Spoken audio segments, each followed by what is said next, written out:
So you've got a ceasefire that's, well, not really holding up, and you've got this claim that a major proxy group is basically being taken over by its sponsor. Today, we're going to break down an analysis of what's happening on the Israel-Lebanon border, because according to this source, a new, much more dangerous shadow war isn't just coming, it's already here. Just look at this number, over 400. The source we're looking at says that's how many Hezbollah and allied fighters have been killed in Israeli strikes. And this is all since the November 2024 ceasefire was supposed to calm things down. But as you're about to see, the real fireworks didn't even start until way later. So what does a number like that even mean? Well, according to this analysis, it's not just about a failed ceasefire.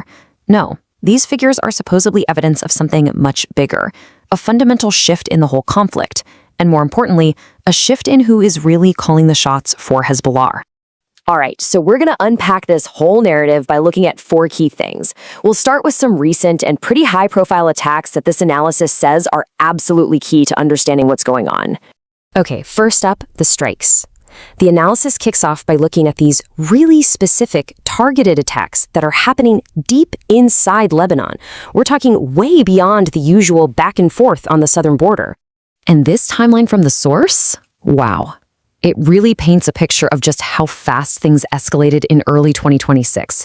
I mean, look at that. It's just boom, boom, boom. Dozens of sites hit in just a few days. And again, this isn't just border stuff. We're talking deep inside Lebanon's Bein Valley. And one of those strikes, the one on February 20th, was a big deal. The source really emphasizes this wasn't random at all. They took out Hussein Yagi, who, get this, was the son of a Hezbollah founder. So you see, the point wasn't just to hit a building. The point was to take out leadership. The message being sent was crystal clear. Nobody is safe. Okay, so what is driving all of this? Why the sudden, intense escalation? Well, this gets to the absolute core of the source's argument. These strikes are supposedly a direct response to a massive change in who's actually running the show at Hezbollah.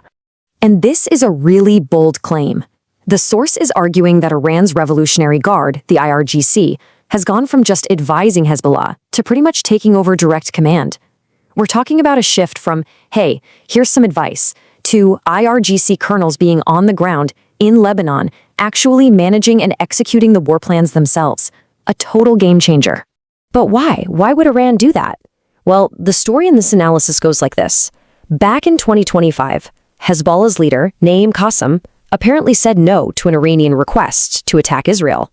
Tehran was not happy. So, in response, they allegedly sent their own officers in to seize the reins, basically to make sure that next time, Hezbollah would be ready and willing to fight.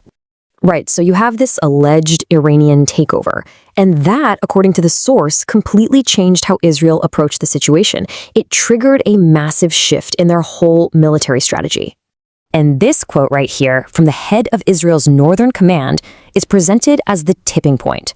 The moment the strategy officially changed from let's just enforce the ceasefire to something way more aggressive, actively hunting down Iranian officers and their assets inside Lebanon.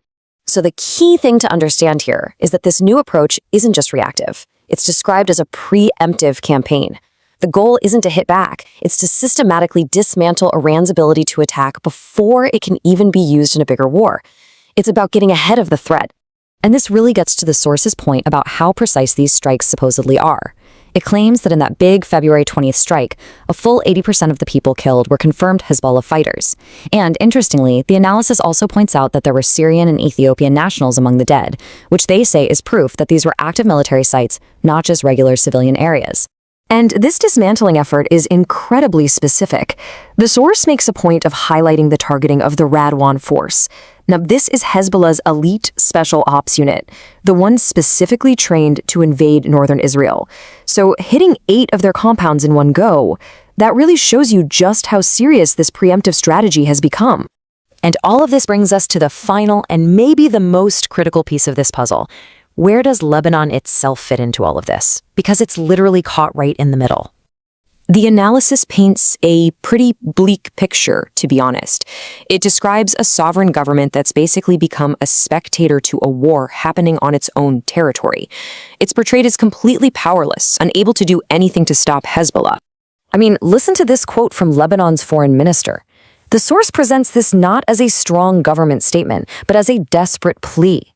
Think about that. He's not telling Hezbollah what to do, he's begging them not to drag the country into a war. That really highlights just how little influence the official government has. And this is where the stakes get incredibly high for the country of Lebanon.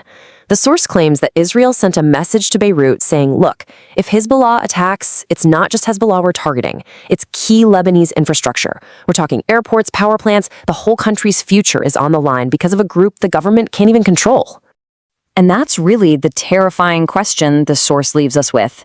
With Iran allegedly in direct command and Israel launching this super aggressive response, is Lebanon being dragged into a war it simply cannot survive? The whole thing is framed not just as another regional conflict, but as a genuine existential threat to the Lebanese state itself.